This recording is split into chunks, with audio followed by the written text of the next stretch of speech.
Welcome to అమ్మ చేతి వంట బై స్వప్న. ఇవాళ మనం చేసుకోబోయే రెసిపీ ఉత్తప్పం. ఎలా చేసుకుందామో చూద్దామా రండి. ముందుగా ఇడ్లీ పిండి తీసుకొని దాంట్లో సన్నగా తరుముకున్న ఉల్లిపాయలు, క్యారెట్ తురుము, పచ్చికారము, జీలకర్ర ఇవన్నీ తీసుకొని కొద్ది కొద్దిగా ఇడ్లీ పిండిలో కలుపుకోవాలి. తగినంత ఉప్పు, అల్లం వెల్లుల్లి పేస్ట్ అన్నీ వేసి కలుపుకొని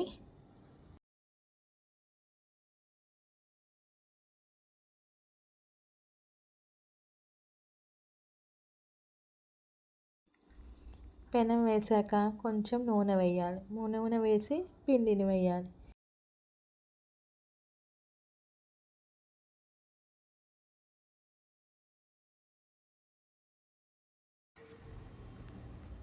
కొంచెం జీలకర్ర వేసుకోవాలి. ఆ తర్వాత కొంచెం క్యారెట్ తురుము,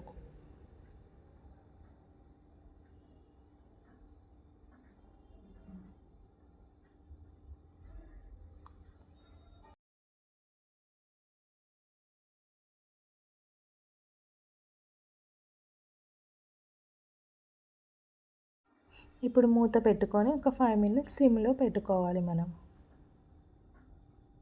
ఆ తర్వాత తీసి వేడిగా ఉత్తప్పం రెడీ. ఉత్తప్పంకి ఏదైనా పొడి కానీ పచ్చడి కానీ పెట్టుకొని తింటే రెడీ.